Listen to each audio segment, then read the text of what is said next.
Welcome, everybody, to Live with Dr. Carolyn Dean. Carolyn is amazing. She's a doctor, she's a naturopath, she's an herbalist, she's an acupuncturist. She's going to tell you exactly what she would do if she were in your shoes. I can't think of a person who has devoted more time to helping people's health than Dr. Carolyn Dean. She can make a huge difference as you listen to her words of wisdom. We know she's ahead of time because she is the doctor of the future. Welcome, Dr. Carolyn Dean.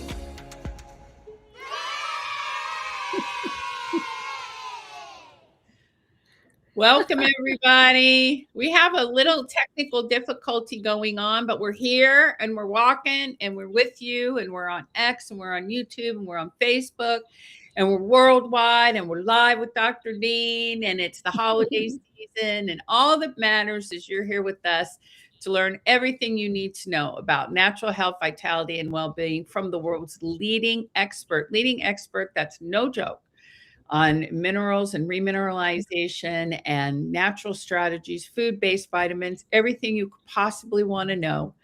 And she's here to talk to you, to share with you, to teach you, and to tell you her opinion, just an opinion. It's just an opinion about what might work for you. It's not, medical advice or anything like that, just her opinion.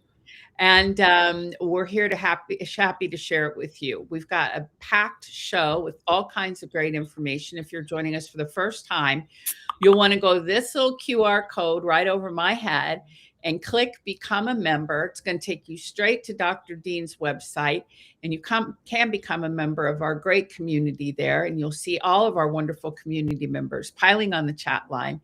And there you'll get access to her public library and all of her blogs, her information, soon to be her courseware, where you can learn even more about some of her natural strategies, the ones that she's followed her whole life. 70-something years young, right, Carolyn? Yep. I'm working up to 77. Now that's a good number. That is. 7. Are you kidding? I'm looking forward to that. Double sevens. That's I don't know. That beats the age of Aquarius and 3-eye Atlas and whatever else we have going on the planet. But she is the picture of longevity and wellness, and you can take what she says to the bank and also straight to your cells, because that's who's really listening as well. So welcome, Dr. Carolyn Dean. How you doing tonight? Doing great. Looking forward to this Christmas show. Ginny's got her green on. I've got my red on. So, and we didn't plan. We never plan. I mean, it's just all so perfectly synchronized. And that's how we live our lives. That's right. Yeah, absolutely. Absolutely. And so tonight, we'll dive right in. I don't have an intro rant. So Go ahead. What were you going to say? I was going to say, do you have an intro rant, Carolyn? But you don't. No. Okay, very good. Well, we always start out with the library. And again, at Dr. Carolyn Dean's website, you'll see her public library. And these are full book publications. These are not just little 4-page PDFs that people like to pass off as books. These are real, true books that are thoughtfully and carefully written and researched by an MD, who's also an ND, and has years of experience actually helping people either recover, sustain, or extend their lifespan through using all kinds of natural strategies. So this is something really valuable that you want to check out. And right now we're featuring the Sugar-Free Kitchen. This is Carolyn's beautiful book. It is a hardback recipe book that you can have in your kitchen. I have one in mine.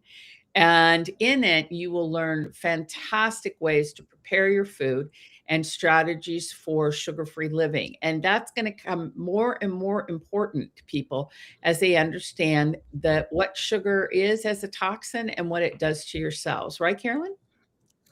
Right. So actually, I had in the back of my mind a bit of a rant, and then no, I won't. But I mean, I'm looking here at my sugar-free book. What have I done the past 2 weeks is just gobble up sugar, like it in Thanksgiving and desserts and presents and an ice cream dinner. I mean, just so much sugar. What happens when I get too much sugar? My yeast comes back.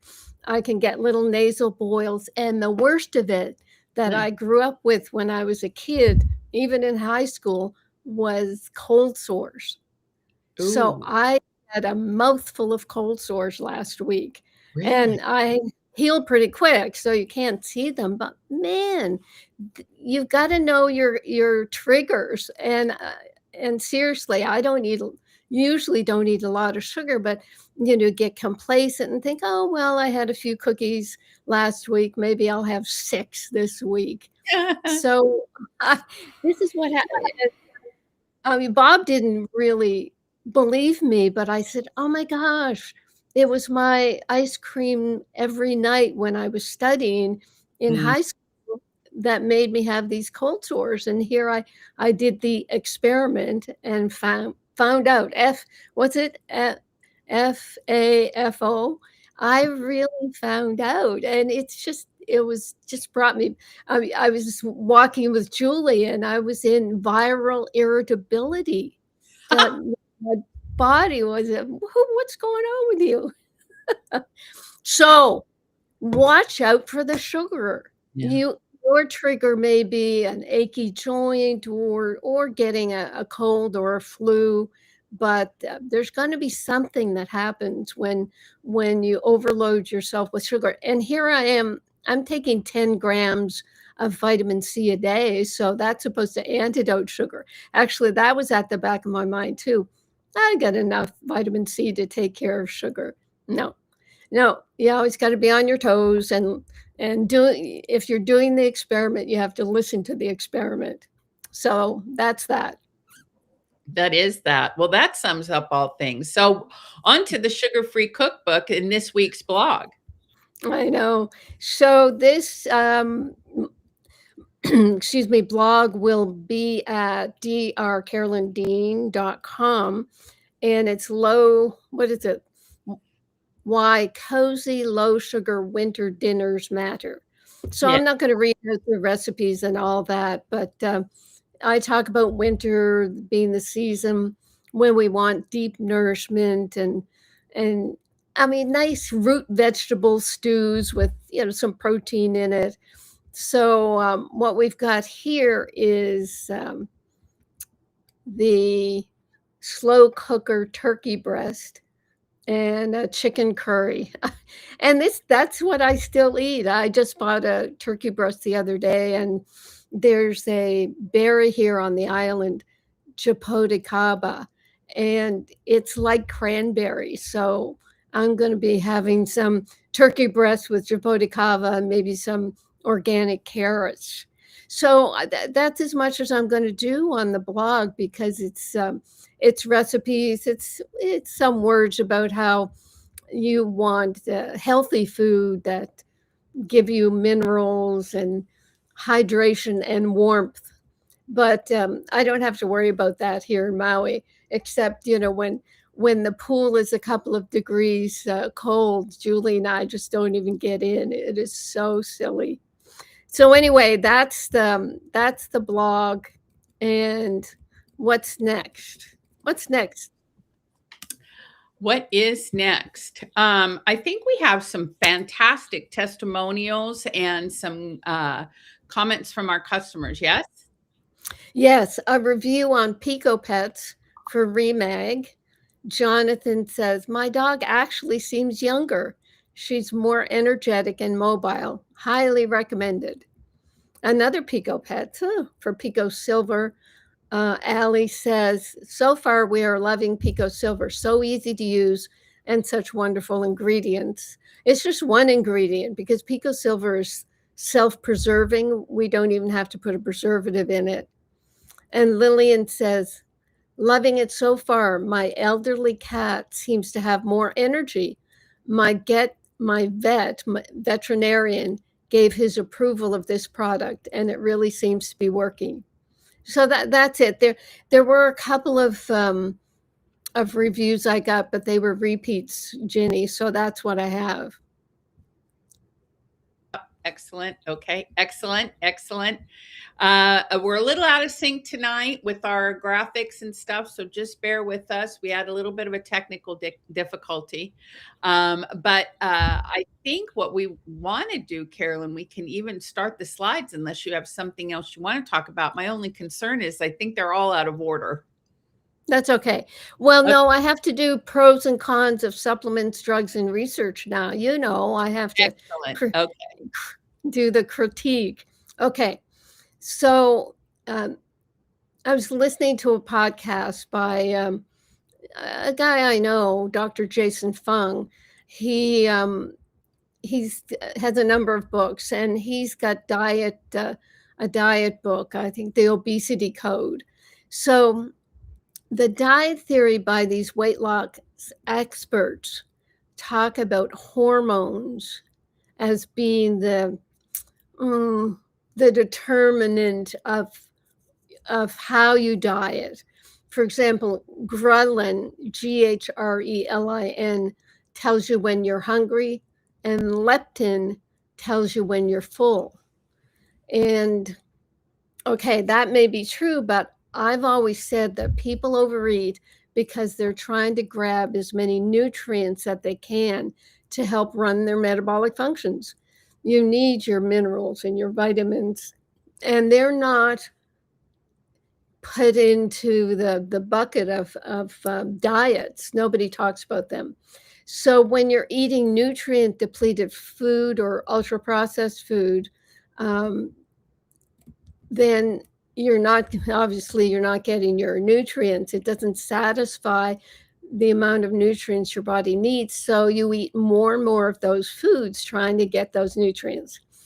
A parallel could be that you don't really feel that hungry when you're fasting or on a reduced calorie diet when you also take our completement formulas. You get your nutrients, from your mineral waters and whatnot, and even your capsules, your vitamin C, vitamin D, and omega-3, and you don't feel as hungry. So when you're fasting or you just want to eat one meal a day, if you want to lose weight or detox, then you can do it when you have your nutrients. So thinking about hormones controlling the diet, I wondered what hormones tell you that you need magnesium, for example. Well, I found there's no research to answer this question, but they might get to it slowly because there are research studies talking about mechanisms that tell the body when you need to eat more protein or when you need more salt. So if they eventually do the research for all the nutrients, we might get to the point where allopathic medicine understands the need for vitamins and minerals and omega-3 fatty acids. But fortunately, you all know that you need nutrients in order to sustain yourself and satisfy yourself. And I think most of the people on our dietary formulas can say that they're less hungry, they need to eat less, and they feel healthier and younger. What do you say, Ginny? I mean, it's funny because when you do take the supplements and then you realize everything you're getting with your D's, your B's, your C's, your omegas, your A, your E, I mean, you're doing all this, and I'm thinking, what am I eating exactly? Why am I even eating other than for taste, habit, social reasons?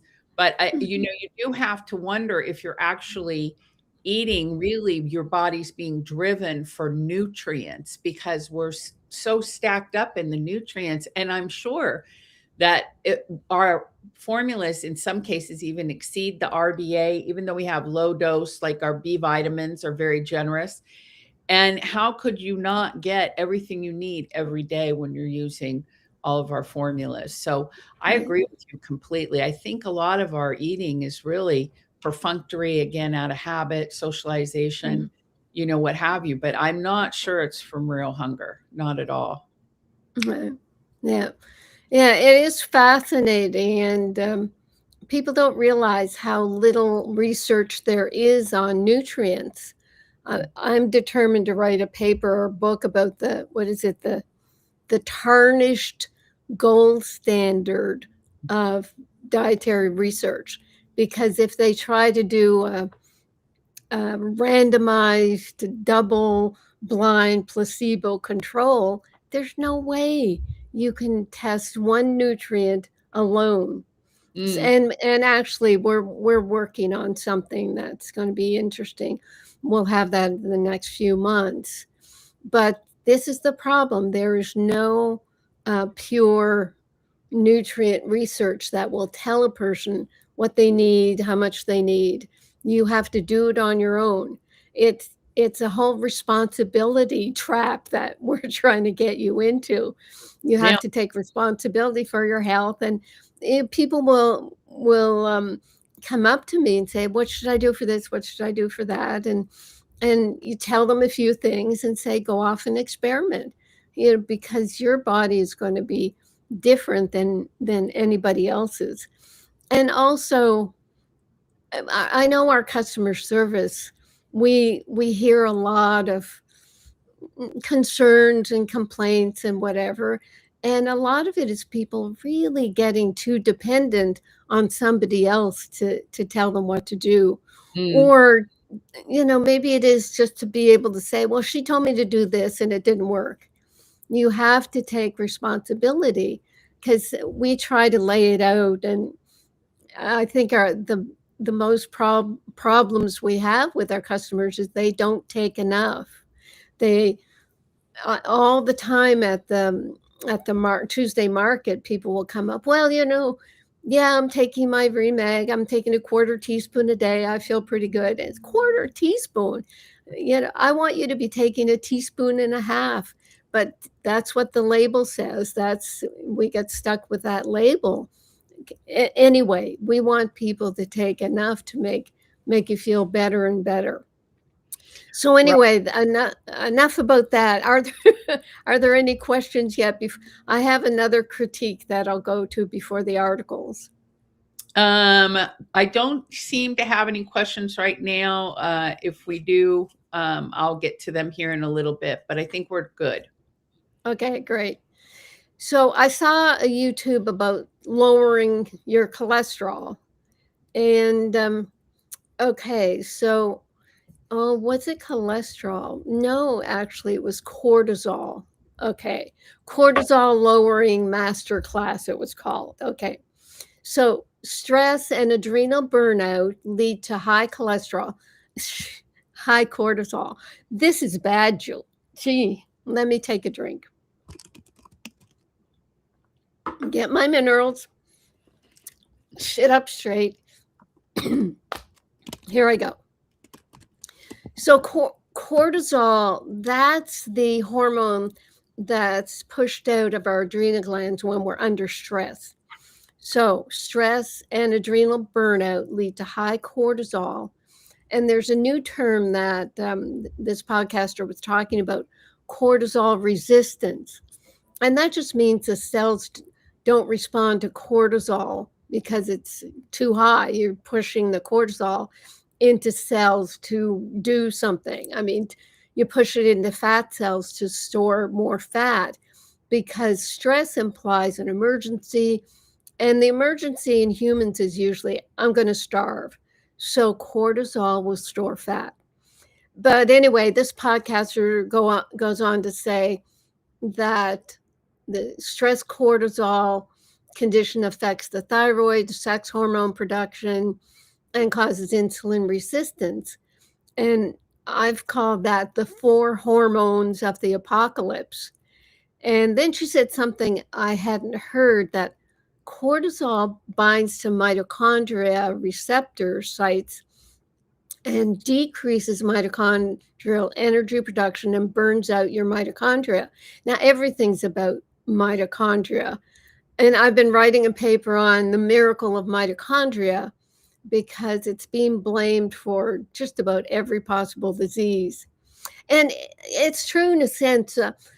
I talk about cellular health and that we're using the building blocks of the cells to make the cells healthy. Well, inside the cells are the mitochondria. So, they're just digging deeper and deeper. So anyway, with mitochondria, they're saying the tips to lower cortisol and support the mitochondria are getting more sunlight or using a sun lamp, getting more protein, removing caffeine, taking cold plunges to get surges of dopamine and norepinephrine. And people have probably heard me say I don't really promote the cold plunging because it drains the building blocks of these hormones. You need more magnesium and vitamin C if you're doing cold plunges. And then more tips are getting more exercise because muscles make mitochondria, and to stop using social media for all the stress that gives you. So then when she got to taking supplements, I was ready to hear about magnesium, but no, didn't happen.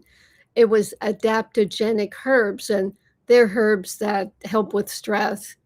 And then her big push was for peptides. Now, you've never heard me talk about peptides, and you probably never will, because that's sort of manipulation of a few amino acids. I say is because people don't have enough of the right kind of magnesium, picometer stabilized magnesium ions, and our other stable mineral ions. And they don't have enough methylated Bs. So if they don't have enough of the proper nutrients, then they'll look for other treatments. They went to herbs and, oh, well, no, we need something else. Just like big pharma. They have all their drugs, but they're not quite working. Let's go for biologics. So we've got to be careful about this whole peptide thing. I'll probably do a little rant on that. Peptides are made from a few amino acids that supposedly mimic peptides in the body, which have a specific function. So we decide, this peptide is supposed to do this, but then people are all surprised because there's side effects pop up because the peptides do more than one little thing that you expect it to do. So what do the adrenals need? They need sodium, which you get in your sea salted water, vitamin C, 5 to 10 grams a day, magnesium, picometer magnesium, the B vitamins, food-based and methylated. The thyroid needs 9 minerals. The sex hormones need magnesium, vitamin D, the B vitamins, and zinc.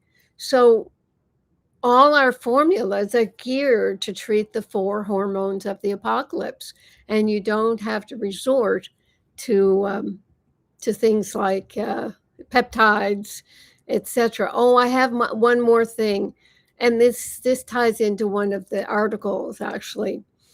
It was a Medscape blood pressure quiz about risk scores for blood pressure. And it was quiz, so you had to click on what you thought was the answer.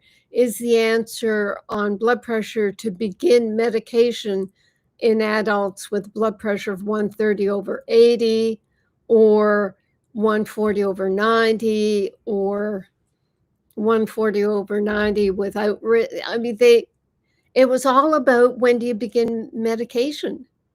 So the correct answer was to begin, in their mind, begin medication in adults with a blood pressure of 130/80, which is pretty normal, especially with white coat syndrome. And in people who had a 10-year cardiovascular risk of less than 7.5. So what the article says that we'll get to is that cardiovascular risk is really hopeless in predicting the risk of heart disease. So they're using this risk factor, which doesn't work, give doctors a guideline of what to do, because doctors don't have a clue anymore. They're just so overwhelmed with all the drugs that are available that you have to tell them exactly what to do. So, Ginny, I have finished my critique. Back to you. Do we have questions? I just want to say on the show that RNA Reset is our product website. We're not using our slides tonight because we're having technical difficulties. But Ah, if you have product related questions after the show or even during the show, you can just reach out to customer service. The podcast really is more for Dr. Dean's medical opinions and that kind of thing. We do talk about the formulas, but things that are related specifically to the products or your orders or anything really have to go to customer service. So QUESTIONS at Dr. Carolyn Dean, you see it right on here, or support SUPPORT at RNA Reset is the place to go. Okay, nope, we can continue to press on, Carolyn. so we're not having slides? People have to look at my face the whole time? Look, No, I'll give myself a facelift. Look, no, look. stop. We can look at our faces or we can look, yeah, but mostly they have to look at you. Okay. Okay. Beta blockers after myocardial infarction without reduced ejection fraction. Yeah, too many words, but what's happening here, they're saying current guideline recommendations for the use of beta blockers after heart attack without a weakening of the heart muscle. That's the ejection fraction. Ejection fraction shows determines how strong the heart muscle is for pumping out the blood. And if that hasn't been damaged, then they're saying a beta blocker after a heart attack in these people, based on trials undertaken, and I think they did a meta-analysis, a half a dozen upgrades in care conducted before a half a dozen.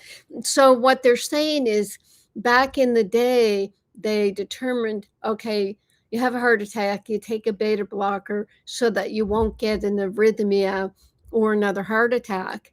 And they're saying now that that's outdated because there's so many treatments for heart attack. So they found that beta blocker therapy now in these people has no effect on the incidence of death from any cause, second heart attack, or heart failure.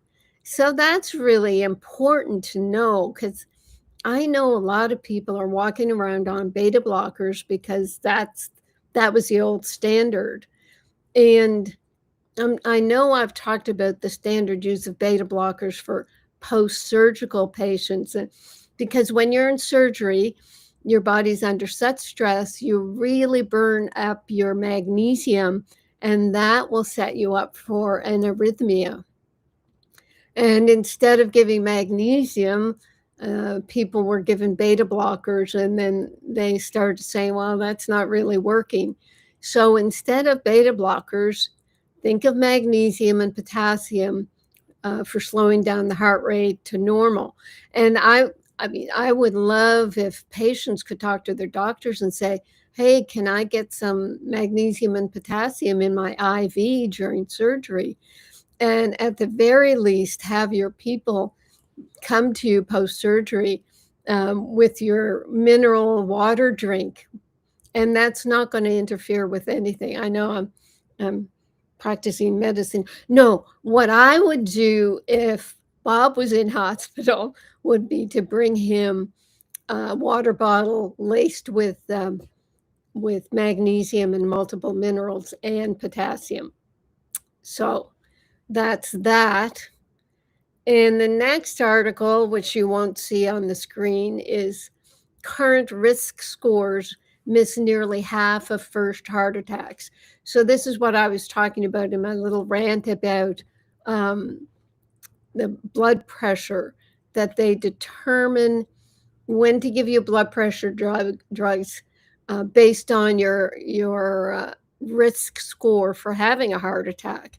So the risk score combines various factors: age, sex, race, ethnicity, blood pressure, total and HDL cholesterol, diabetes status, family history, smoking, diet, exercise, alcohol intake, and maybe includes kidney tests, and hemoglobin A1C and other diabetes tests.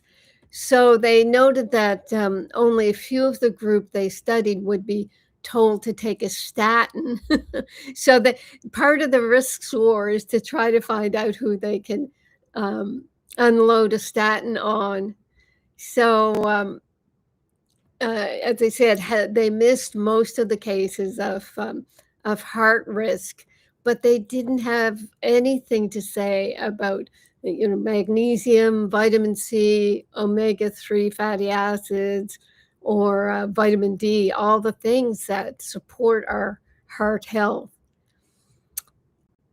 Should I come to you, Ginny, and see if there are any questions or anything? We're going to run. Yeah, what I can share is that our wonderful people on the chat line are so excited that you share this information every week. And that's Robin. And Terry said, "You're so wonderful and intelligent. Thank you." And it's true. Carolyn's very wonderful and intelligent. And also, Elma says, "I take my minerals wherever I go." And I think that's very wise, because that they will keep your body working all day long. Do you do that too, Carolyn? Take your minerals everywhere you go? Oh, right. Yeah, absolutely. I'll have to show you my bottle. It's a picture of a painting of a sandy beach with a turtle on it. But I'm thinking of the time I took that terrible fall up at the farm store and, smashed my elbow, but I didn't break it because my bones are strong. And so I was sitting down, maybe on a crate, and everybody was around me, and I just felt myself going into shock. I felt the blood drain at it. And so my grandson was there at the time, and I said, "Get my water bottle." And seriously, I chugged some of that mineral water, and I was fine. I perked right up. So it is important to have on hand all the time. Yeah, I agree. That's fantastic. That's fantastic. Yeah. So let's go to the next article. This is interesting. It's updated Crohn's disease guidelines stress early use of advanced drugs. So there's two bugaboos for me right there. Doctors need guidelines now because they haven't got a clue how to treat these chronic diseases. First of all, Crohn's disease, we'd be working with yeast overgrowth and stressors. How much crap is there in your life that you're putting the attention on your intestines? And then this early use of advanced drugs. You know what advanced drugs are? Injectable biologics. And they're expensive. And I think they would really carry a huge placebo effect because they're so expensive. They must be good. And you're injected with them, so they really must be powerful. So how much is placebo to do with these biologics? I'm sure they'll never study that. So, as they say in this article, as the science of Crohn's disease rapidly evolves, there's no rapid evolvement of the science of Crohn's disease. It's just the drugs they're producing. The American Gastroenterological Association has issued a living guideline on the pharmacologic management of moderately to severe active Crohn's. Now, Crohn's is nothing to, it's a serious disease. It's more of an upper intestinal disease, not so much lower intestines. And it causes ulceration at the anus level as well, and can cause bleeding. So it's a serious disease, but I've definitely seen it turn around with diet and supplements and yeast overgrowth treatment. So Yeah, like I said, the science of Crohn's means the explosion of biologic drugs that are used for chronic diseases. And since no one understands them or how to use them, doctors have to have a recipe book or a guideline. Um, and they're saying Crohn's disease affects at least 1 million people in the US. And this gastroenterological association endorses early use of advanced therapies such as biologics to prevent progression over insurance driven step therapy. So they put down the steps where patients must first try and fail on less expensive medications before insurance companies will cover more costly treatments. It's such a joke. Um, and yeah, when you go to the most advanced treatment and that fails, then where do you go is the question. So at the end, the article listed off about 10 new biologics that this association recommends. And like I said, they're injectables and they could cost $1,000 a week. So it's very lucrative for big pharma to create these guidelines that then they're being created by the drug companies, but doctors just accept it as this is the next part of the protocol. Okay, next one is rethinking statins inside the fierce debate over cholesterol and heart health. Mm. So yeah, this is good. It's 2025, May this year. So it's an up to date article. And the byline is statins lower cholesterol, but do they always protect against heart disease? Oh, And yeah, so they're saying this in a righteous journal.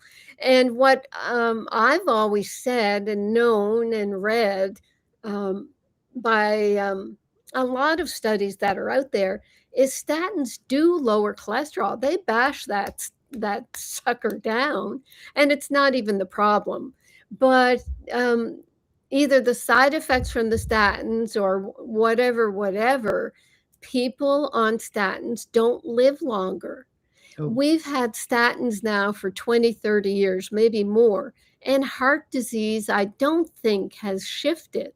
So if statins were working, wouldn't we have less heart disease? So they say here statins do knock down cholesterol by killing an enzyme, or maybe I'm saying this, HMG CoA reductase, a key step in making cholesterol. But that decrease in cholesterol has never resulted in stopping heart disease. And people on statins die earlier, probably because of statin side effects. So that's all me.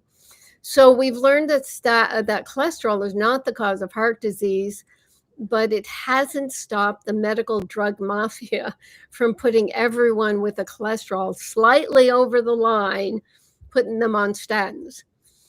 Actually, that's not true. Anyone who has any heart symptoms, whether or not they have a slightly elevated cholesterol, is put on statins just in case. So, what I say about cholesterol is that it's a band aid on the micro tears in arterial walls caused by poor collagen production due to vitamin C deficiency. So if you have a magnesium deficiency, then on top of that, so you've got a vitamin C deficiency, poor collagen, micro tears in your arteries, and then cholesterol comes along and puts a band-aid on the micro tear.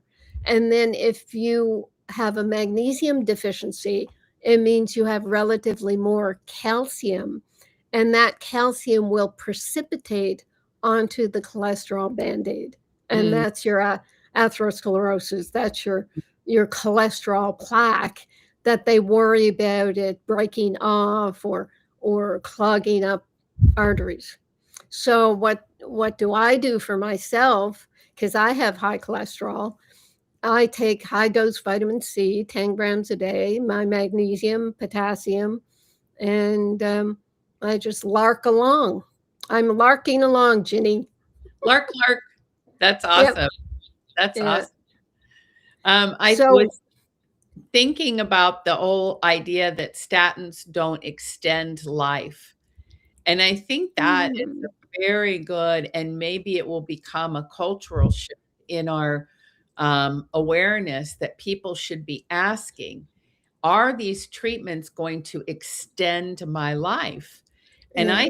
they think okay, if I have good cholesterol, I'm going to live longer. But I saw something today that just freaked me out. And Uh-huh.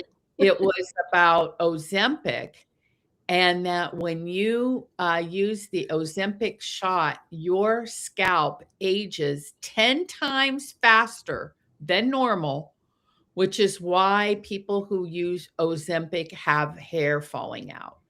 Oh And so gosh. now they've got Ozempic face and Ozempic hair. And Wow. I'm thinking to myself, if your scalp is aging by 10 times the rapidity, wouldn't that mean that you would be aging your body by that I factor? think so. I think Right. so. I'm having a problem here with my I can't my access. So just keep talking. I have to fix this up. Okay.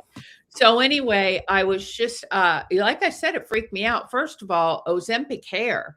I mean, who wants to have hair falling out? Now, I realize that people who use Ozempic, some of them are profoundly ill, they're extremely obese, and that they have to have this intervention in order to reduce very serious life-threatening factors in their metabolic behavior. I understand that. But at the same time, I mean, they're reducing these factors, and then conversely, they're accelerating their aging. And they're saying it on your scalp. And I'm just thinking also it's throughout their body. So, this is why it's so important. If you know anybody who's using Ozempic or any of the Wegovy or Mounjaro, it doesn't even matter, any semaglutide GLP-1 drug, they've got to be on Remag. They've got to be using Remag, Remite, Realign, and D3K2. That is our most accessible, most successful longevity stack. And that is what they should be using in order to intervene, not just with muscle loss, which of course means loss of muscle in the heart, not just with hair loss, because their hair is falling out and that those minerals will support healthy, wonderful hair, but also they should be using it because they want to be able to have the methylation that they need at a cellular level to support their longevity. Wouldn't you agree with that, Carolyn?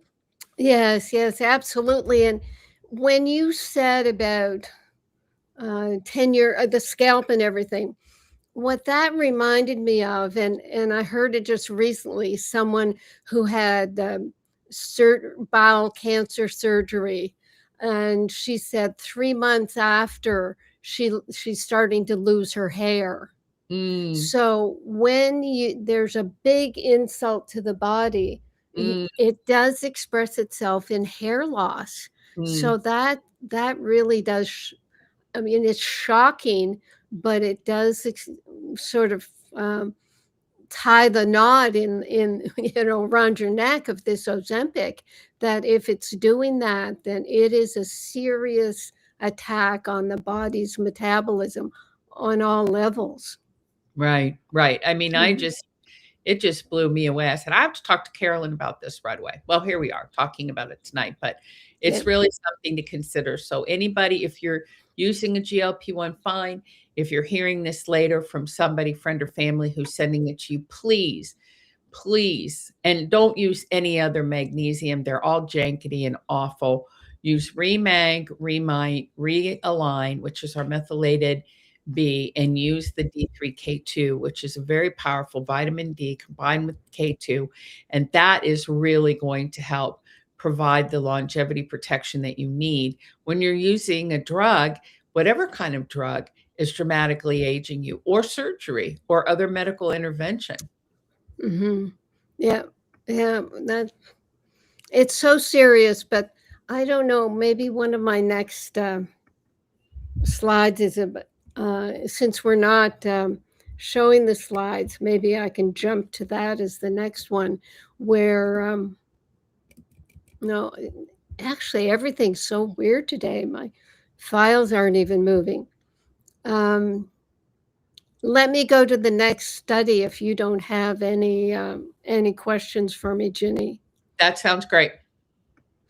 Okay, so this is a new survey.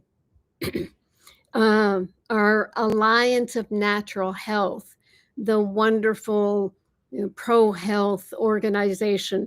I met these folks when I was doing the health freedom movement in the early 2000s, and they're still at it. And on their website, allianceofnaturalhealth.com, anh.usa.org. They talk about a new survey. Federal data reveal that Americans are embracing nutrients and rejecting the FDA's long-running campaign to undermine access and block health information. So you've heard that from me forever. I mean, when I was working with the health freedom movement, I was writing Death by Modern Medicine, and that came out in 2005. So FDA's long-running campaign to undermine access and block health information, including aggressive government efforts during the COVID pandemic and beyond to discourage their use. A new analysis shows supplement use among U.S. adults has climbed from 51.8% to 61.4% over the past decade, with increases across every demographic. Despite long-standing big pharma-driven media and federal efforts to suppress open discussion of nutrient benefits, Americans overwhelmingly turn to vitamin D, zinc, vitamin C, and other supplements to support their health. The Alliance of Natural Health is preparing a major petition to unblock the FDA's 25-year ban on truthful, science-based structure and function claims relating to conditions that have long been the sole domain of drugs, arguing that consumers deserve accurate information instead of pharmaceutical-driven censorship. And this is what I mean when I say the government, the FDA, won't let me tell you what our formulas can do.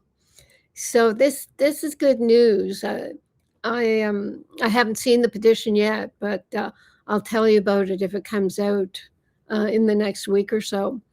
So they're saying these are remarkable data, especially given the fact that during COVID, federal agencies, most notably the FDA and the FTC, worked hard to quash public discussion about how nutrients could support immune health. And that's what happened to us, when the FDA and the FTC banded together. The FTC started saying that we couldn't, I couldn't, as a doctor and the owner of a dietary supplement company, say good things about my products. And that cut us in half. And it's still ongoing. We still have to just sort of tiptoe around things. And that's where we depend on our wonderful customers to spread the word. And then just repeating, companies and practitioners who pointed out that vitamin D, zinc, or other nutrients might help with COVID, position backed by the sciences, were hit with FDA warning letters. And that, why is that? Because in our broken healthcare system, only drugs can claim to treat, prevent, and they even told us to cure disease. But this new data shows something important: a growing public desire to manage health proactively. And it goes on. You can look up this article on the Alliance of Natural Health website. Talking about structure and function claims are very limited. And this landmark petition is going to be coming out. The goal is simple: let consumers have access to accurate information about how nutrients can help us stay healthy. So, what do you think of that, Jenny? I think it's much needed, very much needed. I mean, I understand there's a lot of hokey stuff out there, but clinically studied and well documented vitamins and nutrients, especially those that are protected by DSHEA, where that's the Dietary Supplement Act, where they already set this group of vitamins and minerals aside and said these will be eternally protected by the government because they are essential for daily health and vitality and well-being. Those products should be able to be advertised and discussed. As it is right now, there are only 10 products, 10 nutrients, whether it's calcium or whether it's omegas or whether it's magnesium. In our case, for Remag, we can make aggressive claims about blood pressure. Now, if you can make a claim about blood pressure, Remag, lowering your blood pressure when used properly in sufficient amounts, which is the RDA, 300 milligrams a day, then you can also just carry that through the entire cardiovascular system if you know anything about the body and kind of start to assume that if it's going to lower blood pressure, it's going to improve other aspects of your cardiovascular system. And to just be able to extend that claim into heart function and, like you said earlier, collagen production and magnesium and vitamin C with the micro tears. As a matter of fact, one of our commenters here said, Carolyn just described my health issue with poor collagen production, vitamin C deficiency causing micro tears and building up plaque because not enough magnesium to balance calcium. And now this gal's got to reverse that, which can be done. It can absolutely be done as you have recommended. But we should be able to talk about that easily and aggressively without any penalty from the government as though we're doing something wrong. Yeah, there were so many layers of attack. Doctors, anti-supplement doctors would get on and say, well, these supplement companies are just trying to make money.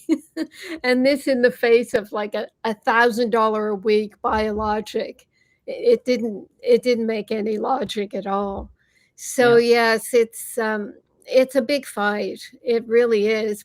And it's really sad because people's health is in jeopardy because I mean, we hear it all the time in our customer service.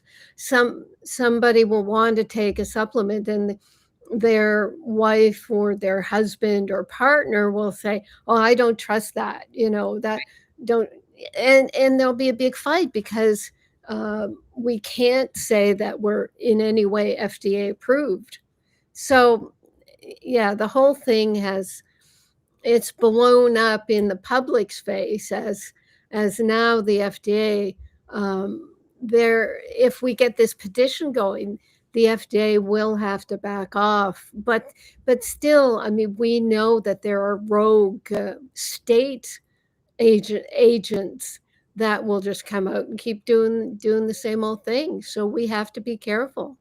Oh, yeah. Well, that's one of the reasons why we want to foster a relationship with very good public forums and platforms like SUPCO, because they're doing the good work of bringing out to the public's attention what should your criteria be. Offhandedly dismissing everything as snake oil is not productive. What can you do to evaluate what framework should be using to say, I have a good supplement that I'm using for my health and it's appropriate for this aspect of my health? That is something that SUPCO is fostering. And there will be others, Prove It and other apps that will come out and will continue to do the same thing. So if you build that kind of momentum along with the public demand for full disclosure and to have dietary supplement companies headed by MDs and clinically backed research like ours are, then those other supplements will go away and the cream will rise to the top and the public will be well served. So tell us more about SUPCO, Ginny. What is SUPCO? Well, SUPCO was started, thankfully, by natural health advocates like Dr. Mark Hyman, and it is an app that you can use. Just go to suppco.co, and it will show you how you can look for the dietary supplements you're using. You'll get a rating on it, how well it's put together, if it's made in the USA, very important. If the CEO of the company is an MD, like Dr. Dean, if it's certified by the National Safety Foundation, and even for sports performance like ours are, so that they have been rigorously tested for doping agents and things that can Mhm. affect your biology. It'll talk about how well it's manufactured. It'll talk about the raw ingredients and where they come from and how well it's put together. That's the information that you want to have. And then you can proceed with confidence. And what are our SUPCO scores, Our Ginny? Co scores are off the chain. We are in the top 2% of dietary supplements in the country. I mean, that's Two, just a staggering statement, yeah. that you can have. They had 163,000 products listed, and we are in the top 2%. So if you're using our products, you can have total confidence. And if you're not, you should be. And if you know somebody who's not using our stuff, you need to let them know too, because then they can have the confidence. And what you can do when someone says, "Well, I'm already taking a whatever," you say, "Well, let's look it up on SUPCO." And consistently, we find that people are taking supplements that have a score of like 7. Our Remag is 9.4 out of 10. Yeah. You look at some of these big companies, these big names, and their scores are 6 and 7. Yeah. So and this is what I decided was happening, that they're spending their money on marketing and not on making goods, like lab tested, science backed product. Yeah. That's where their money is going, and they're getting a lot of traction. Yeah, they're getting a lot of sales, but we've never worked that way. So Yeah. that's why we end up being in the top 2% of, is it over 1,000 companies now that have been tested, as well as 163,000 supplements? Yeah. How many They've tested companies? over 1,000 companies now. 1,000 companies? Over 1,000. Yep. Yeah. Yeah, they keep adding every week. It's a different number, so we're pretty happy with all that. And I guess we're at the top of the hour, Ginny. How did that happen? I don't know, Carolyn. It's been a fantastic year. We're going to do a show next Monday, and then we will wrap up this year, and we're going straight into 2026 with just all kinds of fun and exciting things happening, new products coming out, new books, new information, more to share, more to tell, and more ways to support our customers and all of our new listeners who keep piling in every week to join us. Mhm. Well, thank you. As I said, I lost my picture entirely. I have no idea what happened, but hopefully you see my heart from Yes. my heart. Yes, we see your hearts. Thanks, Yeah. everybody. Thank you. Aloha. Aloha. Aloha.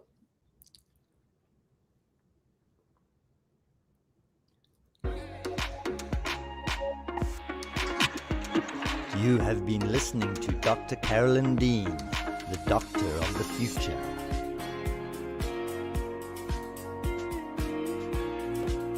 Become a member of drcarolyndean.com and get access to all her leading edge of creation information, as well as archives, webinars, and other valuable media resources.